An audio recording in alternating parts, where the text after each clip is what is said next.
നമസ്കാരം, ഞാൻ ഡോക്ടർ അനീഷ മുരളി, ആയുർധാം വൈദ്യമഠം ആയുർവേദ ഹോസ്പിറ്റലിലെ ചീഫ് ഫിസിഷ്യനാണ്.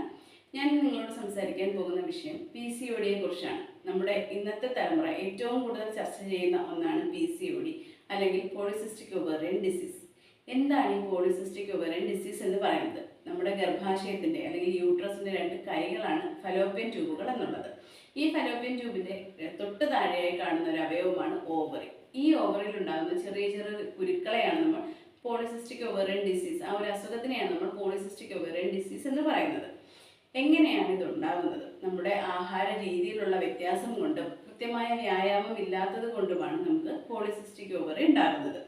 സാധാരണയായി ചർച്ച ചെയ്യപ്പെടുമ്പോൾ അമിതമായ വണ്ണമുള്ളവരിൽ അല്ലെങ്കിൽ ശരീരഭാരം കൂടുതലായുള്ളവരിൽ, BMI റേറ്റ് കൂടുതലുള്ളവരിലാണ് പോളിസിസ്റ്റിക് ഓവറി കാണപ്പെടുന്നത് എന്നാണ് പറയുന്നത്. പക്ഷേ അങ്ങനെയല്ല. അമിതമായ വണ്ണമുള്ളവരിലും അതുപോലെ തന്നെ ഒരുപാട് മെലിഞ്ഞിരിക്കുന്നവരിലും പോളിസിസ്റ്റിക് ഓവറി കാണാറുണ്ട്. അമിതമായ വണ്ണമുള്ളവരിൽ, അമിത ഭാരമുള്ളവരിൽ കാണപ്പെടുന്ന പോളിസിസ്റ്റിക് ഓവറിയെ നമ്മൾ ഒബേസ് പോളിസിസ്റ്റിക് ഓവറി അല്ലെങ്കിൽ PCOD എന്ന് പറയുന്നു.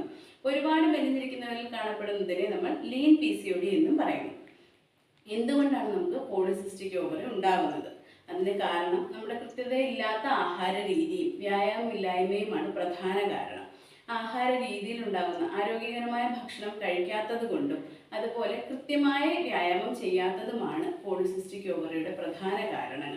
ഇതിൻ്റെ പ്രധാന ലക്ഷണങ്ങളിൽ ശരീരത്തിൽ അമിതമായി ഉണ്ടാകുന്ന രോമ വളർച്ച പറയുന്നു. അതിനോടൊപ്പം തന്നെ പറയുന്ന ഒന്നാണ് നമ്മുടെ മെൻസ്ട്രൽ സൈക്കിൾ ഉണ്ടാകുന്ന വ്യതിയാനങ്ങൾ. 28 ദിവസത്തെ മെൻസ്ട്രൽ സൈക്കിൾ എന്നുള്ളത് ഒരു മാസത്തിനുള്ളിൽ തന്നെ നമുക്ക് കൃത്യമായി പീരീഡ്സ് ആകാതിരിക്കുക, അഥവാ പീരീഡ്സ് ആയാലും ഒരുപാട് ബ്ലീഡിങ് ഉണ്ടാവുക, അതുപോലെ ക്ലോട്ടുകളായി തന്നെ ബ്ലീഡിങ് പോവുക, തീരെ ബ്ലീഡിങ് ഇല്ലാത്ത അവസ്ഥ, ഡ്രോപ്പായി മാത്രം ബ്ലീഡിങ് ഉണ്ടാവുക, അല്ലെങ്കിൽ വേദനയോട് കൂടിയ പീരീഡ്സ് ഉണ്ടാവുക, ഇതെല്ലാം ഇതിൻ്റെ പ്രധാന ലക്ഷണങ്ങളാണ്. പോളിസിസ്റ്റിക് ഓവറി ഉള്ളവരിൽ സാധാരണയായി 2-3 മാസത്തിന് ശേഷമൊക്കെ ആയിരിക്കും പീരീഡ്സ് ഉണ്ടാവുക. ഇങ്ങനെയുള്ള കണ്ടീഷനിൽ തന്നെ USG അബ്ഡോമൻ എടുത്താൽ ഒരു പരിധി വരെ നമുക്ക് PCOD കണ്ടെത്താൻ സാധിക്കും.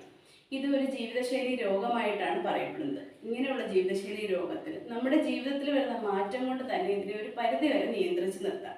എന്നാൽ പൂർണ്ണമായും നമുക്ക് മാറ്റാൻ സാധിക്കുന്നുമില്ല. കൃത്യമായ ആഹാര രീതിയിൽ പഴങ്ങളും പച്ചക്കറികളും നമ്മുടെ ഭക്ഷണത്തിൽ ഉൾപ്പെടുത്തുന്നതും അതുപോലെ ധാരാളം വെള്ളം കുടിക്കുന്നതും കൃത്യമായ ആഹാര രീതി തുടർന്ന് പോകുന്നതും നമുക്ക് PCOD ഒരു പരിധി വരെ നിയന്ത്രിച്ച് നിർത്താം.